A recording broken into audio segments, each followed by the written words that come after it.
I need everybody to put their serious faces on because we're about to get dead serious. I know I usually try to squeeze in a joke about, I don't know, hairy cheeks or hairy nips or even hard nips, but no, this is a dead serious video. I can't promise I won't make any of those jokes, but I'm going to try my best because I actually wanted to talk a little bit about something that came to my attention over the weekend. It's something that, at least for the people that are involved or the parties that are involved, they are kind of playing it off like there's really nothing going on, but I still wanted to kind of dissect it a little bit and give you guys my personal take, my perspective on this whole entire ordeal. And again, for those of you guys that are not too familiar, Robo announced over the weekend that that was going to be his last weekly on the Fwoosh channel, and that he was going to be moving over to the Robo Don't Know YouTube channel, basically meaning that I guess their partnership is ending. I'm not 100% sure. I'm not an insider. I don't know Robo personally. I am a huge fan. I have watched like 98% of all his content. I've watched every single weekly, every single play date. I'm a huge fan of his. I actually think that he might be the best content creator in the action figure collecting community, even though I don't necessarily agree with like everything that he says, but doesn't matter. I still respect him. I think he's, like I said,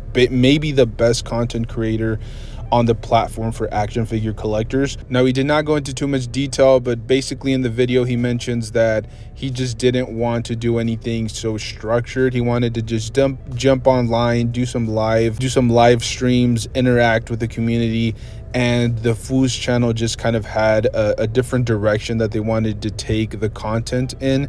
And it sounds to me like they wanted more structure, they wanted more unboxings, reviews, the weeklies, things of that nature, whereas in Robo wanted something completely different. It seems like he was geared more towards content where it was a little bit more like a more free format. It wasn't as rigid, and so it seems like that's where they decided to part ways. They just had different concepts of what they thought the channel needed to be, and ultimately they decided, as I mentioned, to part ways. It's definitely sad, and it really doesn't make sense to me, at least on the surface, that they would decide to split up now when the channel seems to be at its peak.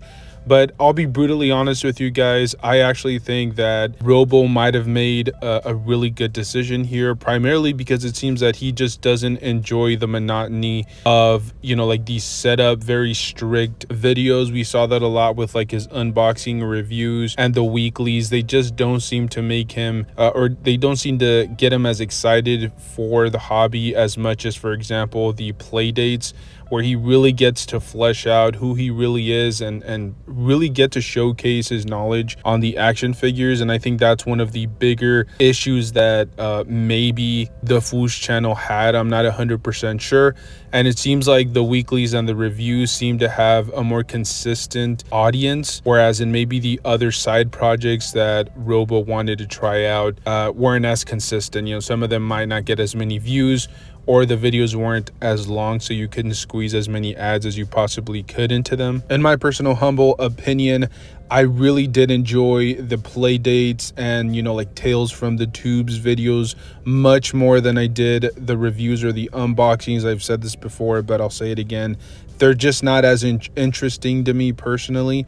So I did enjoy seeing a lot of his custom work, seeing a lot of the fodder that they sent to him, or some of the custom, like I mentioned, the capes, the extra accessories, a lot of stuff that he got to play around with. Sometimes he got head sculpts or pieces that he had to actually paint himself.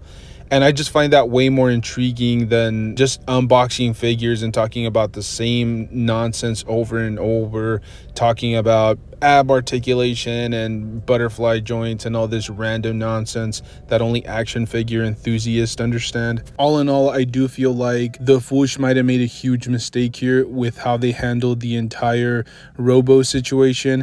I'm probably not somebody to give advice. I mean, this is a tiny little channel with absolutely no influence, but there are people out there that are looking to like make a living and like grow into their channel. And I've often said, if that's your main objective, you shouldn't really ride your topics or your main talking points or even the product that you're pushing. That should not be why people gravitate towards your channel. It should always be about you. You should be a good personality.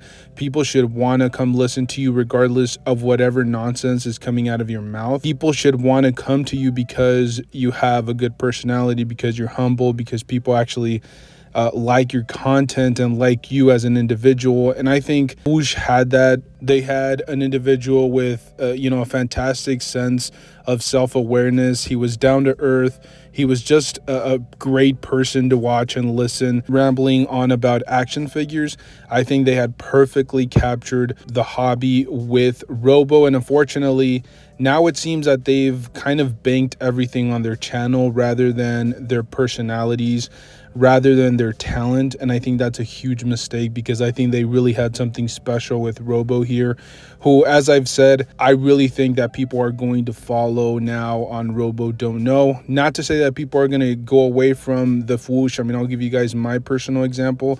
I'm probably going to keep an eye on the channel from afar. I don't think that I'm going to watch everything as consistently as I was when Robo was around, but I'll definitely still keep an eye on it. I'll keep up to date with as much content as I can. As I said, from afar, probably not watching every single video, but trying to, at least for the most part. But I don't think it's going to be the same. As I said, I think they lost a huge talent, and it hurts my soul, because I think that they were a perfect match here. And we'll see what the future holds. As I said, I just wanted to give you guys my personal take on this whole situation. I know that both parties involved kind of just played it off as, it's an amicable split, but I still think that there has to be some deeper layers to this. And like I said, it's a shame. It's a loss for the community, because I do think that at least a percentage of the fan base is not going to be aware of the Robo Don't Know, or they're going to lose interest in trying to follow two different channels. I think they're, even if it's subconsciously, they're going to make a choice in which channel they follow. Even if they try to follow both, there will always be one that they follow just a little bit more. But I'm very curious to see what you guys have to say. Am I just making something out of nothing? Am I being dramatic? Or is there something to it? Let me know down below in the comment section. As always, guys, thank you guys for tuning in, listening to me ramble. Looking forward to listening to what you guys have to say. And stay tuned. A lot more content coming at you guys. And I'll see you guys in the next one. Thank you.